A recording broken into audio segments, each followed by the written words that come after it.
All right, it's deadlift day. It's still volume training for hypertrophy. Why do those two things go hand in hand? Hypertrophy training and volume training. Because the main driver of hypertrophy is volume. So if you're unaware, hypertrophy is muscle growth, or any type of growth really. Something growing. So we're talking about muscle hypertrophy. And volume is a total amount of work that you do. So in order to get more work, we do higher reps. I'm sorry that the camera's shaking. I'm holding it in my hand. I'm going to put it on the stand in a second when I get back to working. All right, anyways, the proof is in the pudding. I've been doing more volume than I've ever done in my life. I also was only maybe gaining a pound of muscle a year the way I was training. And since I started this hypertrophy training, was it like 2.5 months ago, I believe? Yeah, about 2.5 months ago, I've put on 2.4 pounds. So that might not seem like a lot to a lot of people out there, but I've been training like 20 years. And like I said, I've been averaging like maybe 1.5 pounds a year. So to put on 2.4 pounds, almost 2.5 pounds, and on just 2.5 months, to me, that's excellent. That's great. I weighed myself this morning with my clothes off. After I used the bathroom before I ate, I was 213.4. So I'm really happy about that. Like I said, the proof is in the pudding. The volume's paying off. All right, enough talking. I'm warming up. I got like 350 on there or something. Let's go.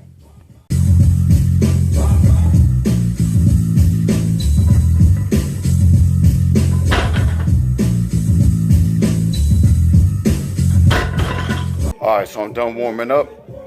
I got 405 on there right now. If you look at these plates and you're wondering why it's hard to figure out when you look at them what I'm lifting, is because I'm using calibrated kilogram competition style plates. Because of the fact that this is what I'm training for powerlifting meets. That's the purpose of my training. And because that's what I'm training for, I want to use the same stuff. I want to practice where I'm going to play. All right, so today, like I said, it's always volume. We're building up. The way it goes in waves of threes. First week, it's a little tough. Second week, it gets a little tougher. The third week is overwhelmingly tough. It's what you call functional overreaching. Then the fourth week is a deload. Gives your body time to catch up, what some people will call super compensation, and then we start all over again. All right, so anyways, like I said, it's 405 pounds on the bar. Today's gonna be 8 sets of 8 on the deadlifts, then 3 sets of 10 on Romanian deadlifts. I'm gonna see how many I could get with this 405. They're supposed to be at about RPE 7 or 8. Let's go.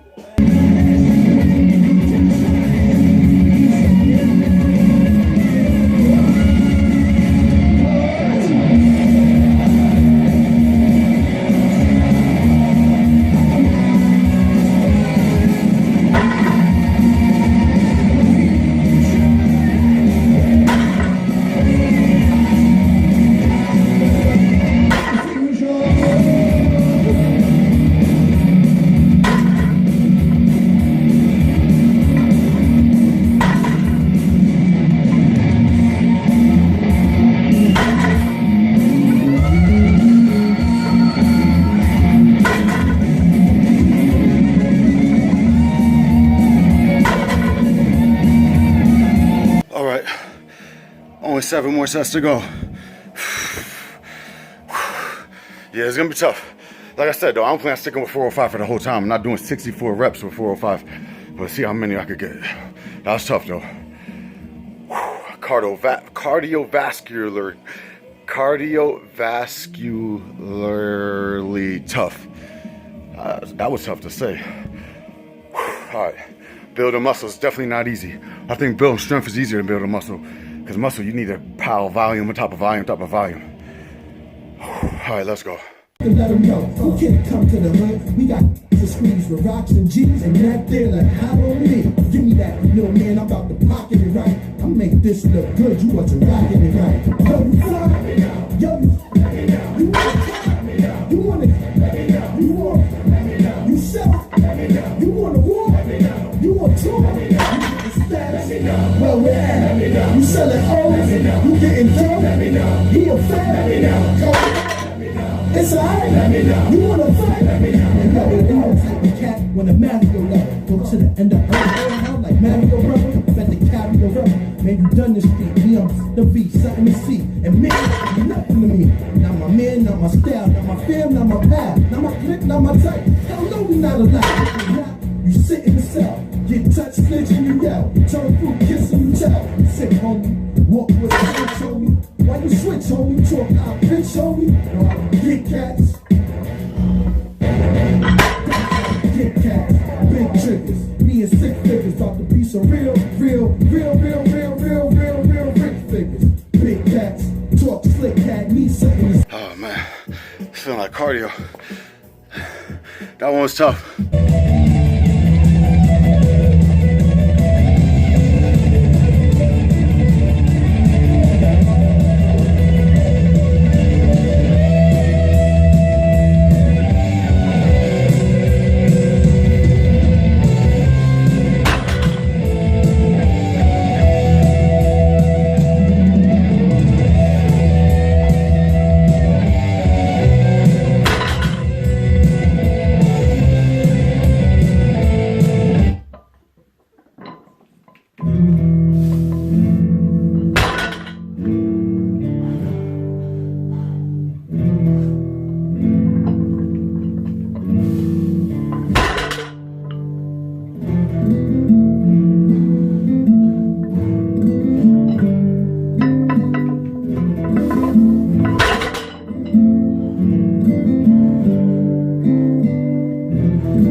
All right, done with the pulls. Gonna just hit this hamstring curls. I don't think they need to record that. You guys know what hamstring curls look like. I'm gonna do 3 sets of 15s. Now you see I'm killing myself, but like I said, the proof's in the pudding, right? I put on about 2.5 pounds in the past 2.5 months. And here's the thing. I actually thought I was at the point in life where after about 20 years of training, I wasn't gonna make any more size gains. I thought I could just maximize the muscle I had, maximize the amount of strength I could get out of the muscle I already had. But I thought I was at the point where I wasn't gonna be adding any more muscle. I didn't think it would be possible for me. I thought I hit my potential. You know what it was, man? It's that I hit my potential for that type of training I was doing. The amount of volume I was getting in, if I continued to train that way, I wouldn't get any bigger for the rest of my life. What I needed to do was triple the amount of work I was putting in. And then it's like I'm making newbie gains because my body's never felt this before. My body's never been put under this type of stress before. So it's like making newbie gains all over again. Where I thought I was at the point where I couldn't make any gains, now I'm making gains like newbie gains. But it's because I had to do triple the work, something my body just wasn't used to. So sometimes, you know, it's an excuse to say, oh, my genetics this, my genetics that, or I just can't, it's not for me. Sometimes you just gotta work harder. And I'm living proof of that. All right, let's go.